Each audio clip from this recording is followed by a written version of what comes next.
Thank you, Annie.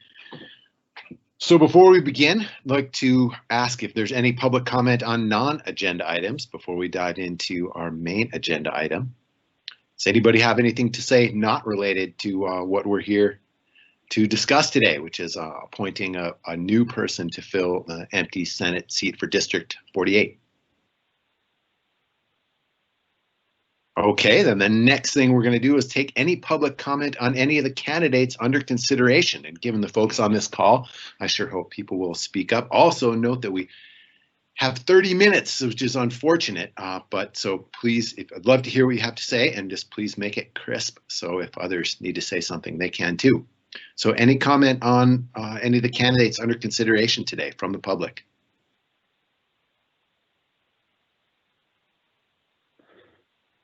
I'll make a brief comment. This is Jim Parker. Hey, welcome. Thank you. I just wanted to say I'm very glad you have some very rich candidates presented in front of you who would do a great job for the state of Montana and Missoula County. I'm calling to promote the candidacy of Monica Tranel. And I'll make this brief. I think I've sent in comments as well, but we lost some very important voices in the Senate Energy Committee, Senator Sue Malek and Senator Dick Barrett, through term limits. And frankly, my personal belief is that if we don't have a strong voice talking about energy issues, the transition to renewables in Montana, which is inevitable for not only our state, but for the entire nation and the globe, then many of the other issues we hold near and dear will soon dissipate into firestorms, floods, droughts, and other disastrous events in our state and others. Monica Tranel is able to hit the ground running, having worked with legislature in various ways for many, many years, an attorney for many renewable energy firms. She knows this territory. She's worked for the PSC. She has intimate knowledge and has a fierce conviction to work towards renewables for the ratepayers of Montana, which many Missoulians are part of, as well as sounding the alarm in the minority of what needs to be done during the next 4 years, let alone the next 10. My sense is she is so well equipped for this particular issue, not to mention all the other issues facing any Senate candidate, that this is a position we need a voice in the minority to stand strong, stand true, and elevate and echo what's being done by advocates statewide. She is extremely capable in all issues of legislation, knows the halls well enough to begin right away. So I heartily hope that you will advocate for Monica in your decision, but I thank you for your consideration of these comments. Great, thanks, Jim. Anybody else like to say anything? Please do.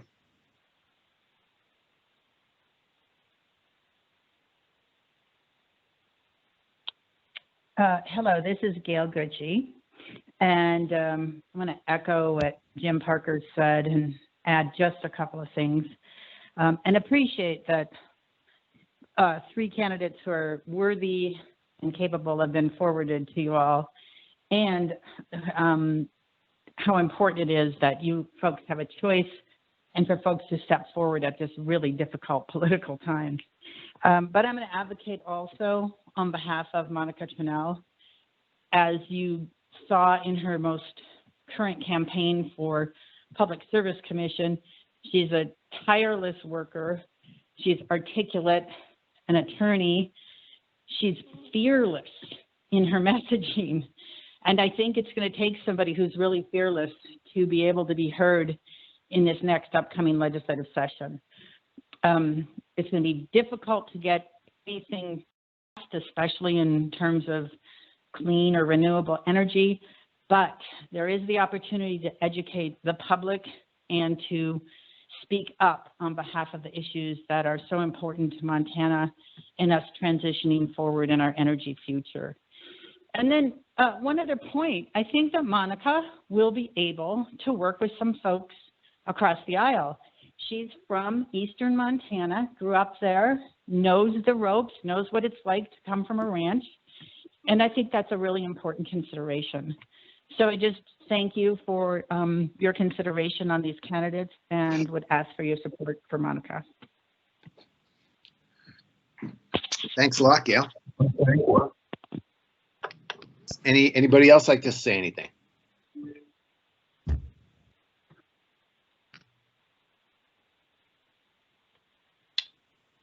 All right, next up here, it would be great to have a bit of a report on the comments we've received for these candidates.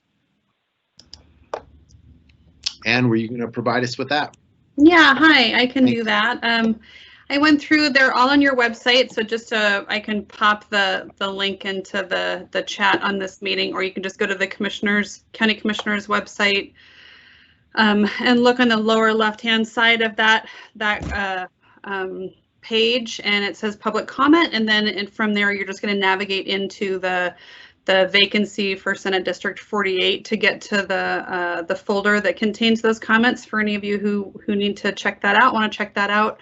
There are voicemails in addition to PDFs of letters and emails received. So that's there. There was a pretty impressive amount of public comment on filling this seat. Many commissions in the past have filled vacancies to elected office, and I was impressed with the amount of public comment that the commissioners received on this.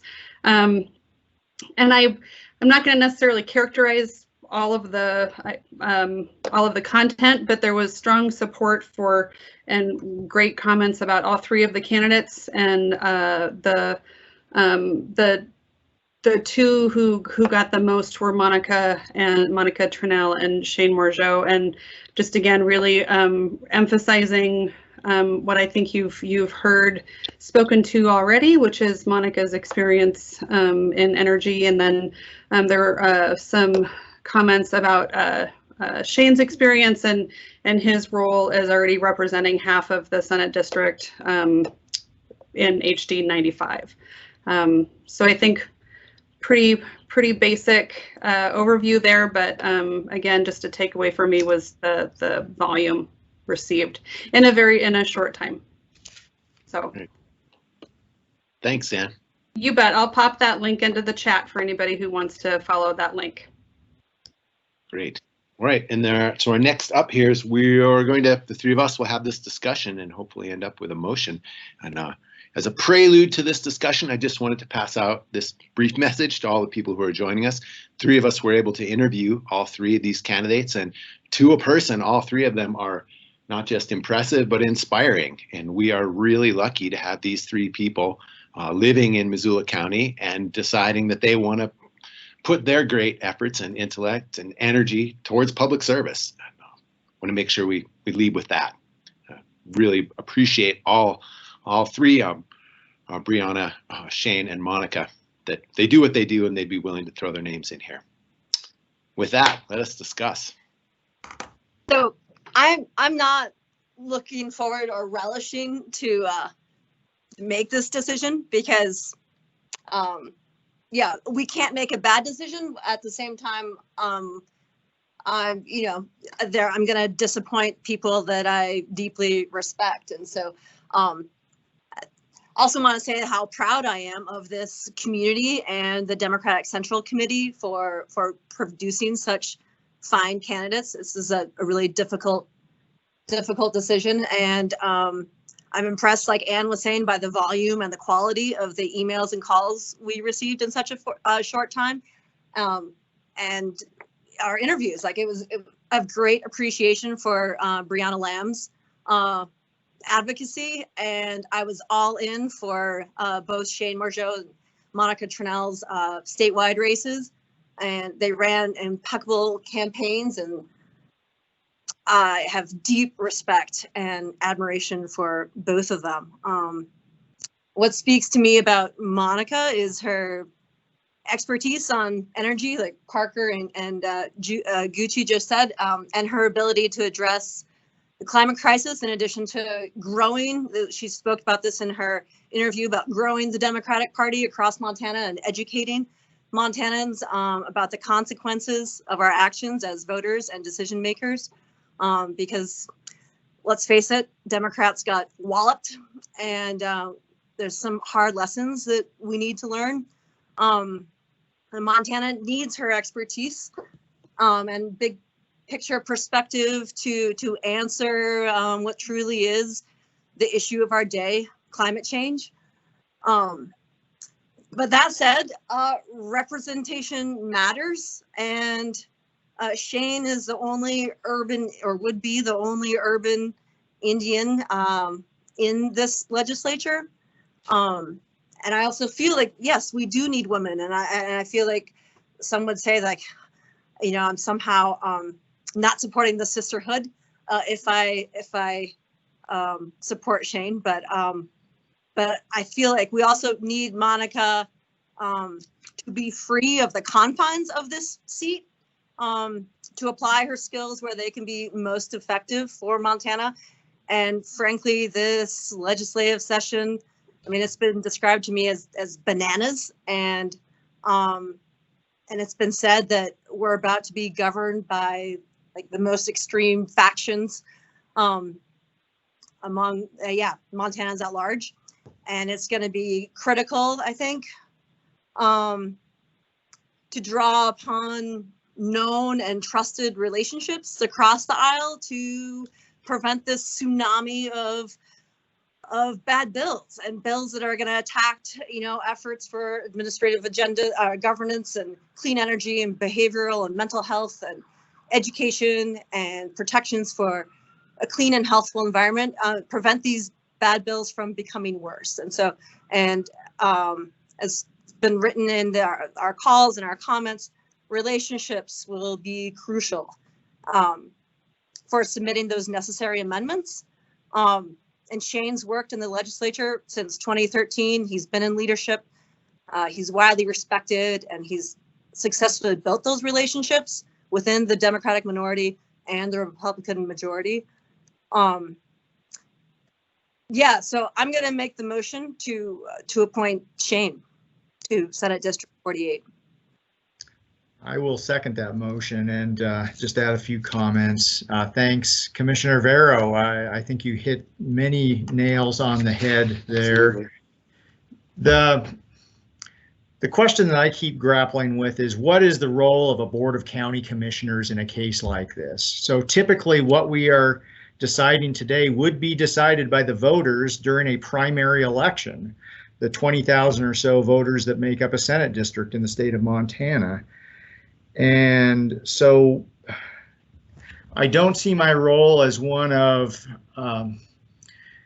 simply trying to choose who I think I would like to represent me in Helena, so much as it is to also think about what is the expressed interest and preference of the voters of Senate District 48. Which is not easy since this is not an election. And typically you would have the candidates over a period of weeks or months campaigning, answering hard questions, doing all the things that we know candidates do during the run up to an election. So for me, a question is what proxy could I put my finger on to give some indication of who the voters, the electorate in Senate District 48 might like to choose. And I think without a doubt, we have a clear measure in this case, in that the voters in Senate District 48, at least half of them in Shane Morjo's House district, have selected Shane in the past to represent them. So we know that the values of a good number of folks in Senate District 48 have been already expressed by putting Shane into office. And I think that's something that we can put our finger on and point to.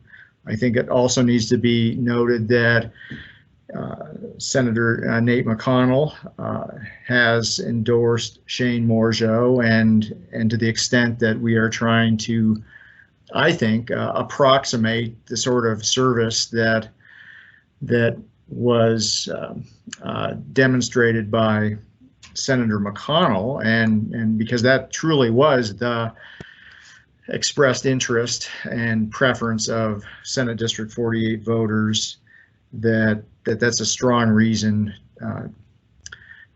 for us today to select Shane Mourgeot. Beyond that, he is going to be able to hit the ground running truly, in that he has served in the state legislature. He is the only one of these candidates who has run for or served in the state legislature.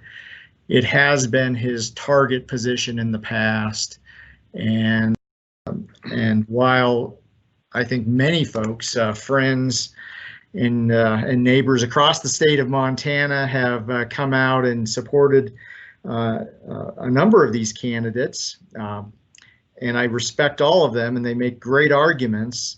I'm also looking for the most well-rounded candidate here, and I think, as others have said, energy issues are critically important. In fact, climate change is the issue of our time. But having said that, there are plenty of other issues that we're going to need to work across the aisle on in this session. And I think I'll stop right there and say that we couldn't go wrong with any of these candidates. I thank the Central Committee for bringing these individuals forward to us. I thank the individuals, Brianna, Monica, and Shane, for stepping up and throwing their hat in the ring. And it's not an easy decision, but I would appreciate the support of my colleagues in voting for Shane Mourgeot today. I'm going to offer a little bit of my own comment here, and then we'll call for public comment before we take a vote. And first, I want to note that this is the problem when you have 3 county commissioners and you have to speak third, and the other 2 are really smart. They said everything already. So between the 2 of you, you nailed it. This is really difficult, and we have candidates in front of us that are all qualified with great experience. And Shane has been in the legislature and built relationships that are going to be crucial, especially crucial in this really deeply partisan session where we are in the minority. Ideas aren't going to win the day. Arguments aren't going to win the day. Passion won't win the day. It's going to be, if we're going to make any headway, it's through some relationships that we already have, because we are on such the minority side of things. And as Dave pointed out well, in terms of a proxy for Nate McConnell, we have somebody who's already been elected in most of this district. And in a couple of years, the voters will get to decide. So with that, I'm going to open this up to public comment on the motion. And the motion is right now to appoint Shane to the seat. So public comment, please.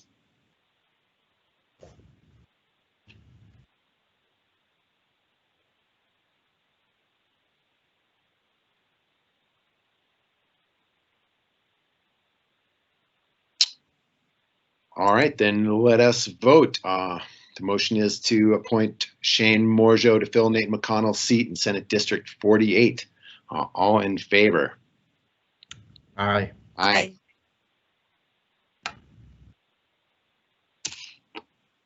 There we go. So we've appointed Shane Mourgeot to the seat, and thank you all for coming today.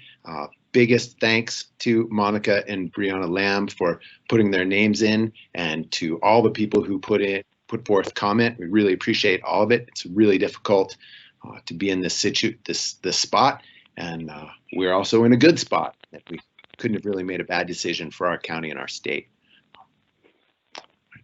Thanks, everyone. Yeah, thank you all. Have a good afternoon. Thank you.